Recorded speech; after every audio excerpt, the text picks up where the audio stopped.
Have you got any plans for dinner at all? Tonight, we will be partaking of a liquid repast as we wend our way up the Golden Mile, commencing with an inaugural tankard in the first post, then onto the old familiar, the famous cock, the cross hands, the good companions, the trusty servant, the two-headed dog, the mermaid, the beehive, the king's head, and the hole in the wall for a measure of the same, all before the last bittersweet pint in that most fateful terminus, the world's end. Leave a light on, good lady, for though we may return with a twinkle in our eyes, we will in truth be blind.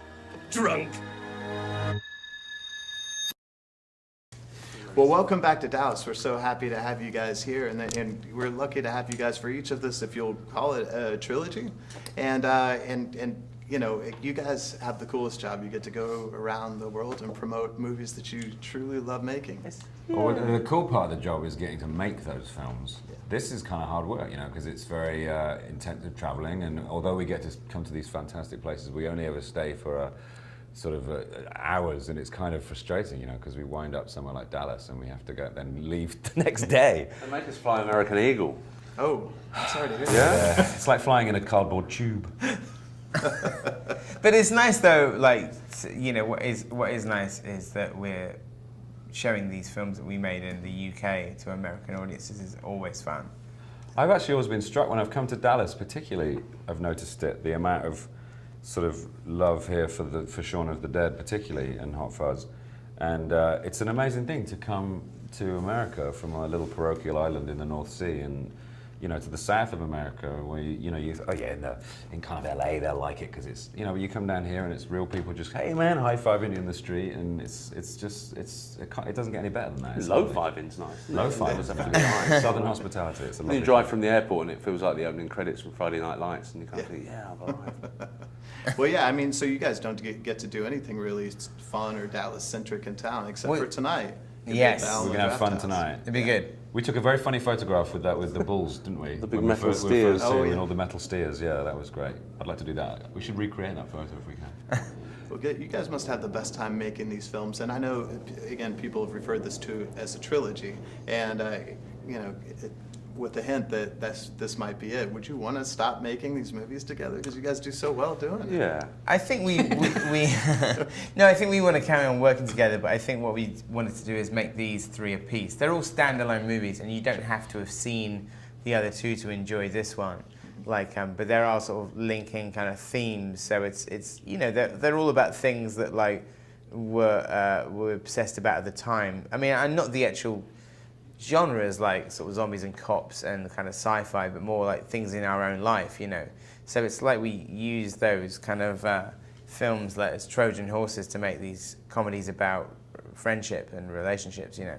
Yeah, they're not sequels, you know. It's not like this isn't a sequel to anything. This is its own thing, but you can view them as a piece because, well, for starters, it's Edgar and me writing and me and Nick starring and Edgar directing, but there are also, not just the fence joke or the ice cream cornetto, which was a British ice cream that we've popularized here somewhat. Italian. It's made by Walls. It's Italian though. Yeah, but it's meant to sound Italian. It's not really Italian. Design, isn't it, I think?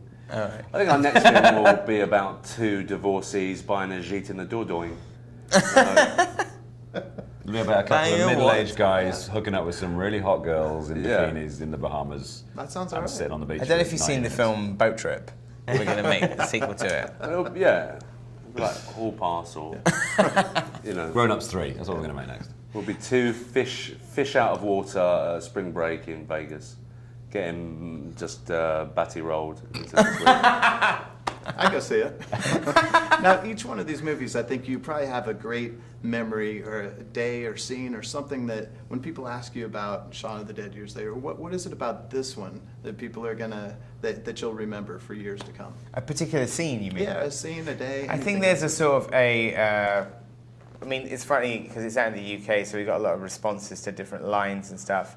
But there's a fight scene in a bathroom, which people seem to get particularly excited about. The so action, it really kicks off. Yeah, the people have really responded to the action because it's very inventive. We have an amazing fight choreographer and stunt coordinator in Brad Allen who designed the fights with Edgar and his team, and they're kind of like, it's a cross between sort of pub brawling and Hong Kong cinema, you know. So they're genuinely thrilling, and I watch them and get all excited. And you know, to shoot them was very hard work because they took a lot of physicality, but when you see them up on the screen, it's thrilling.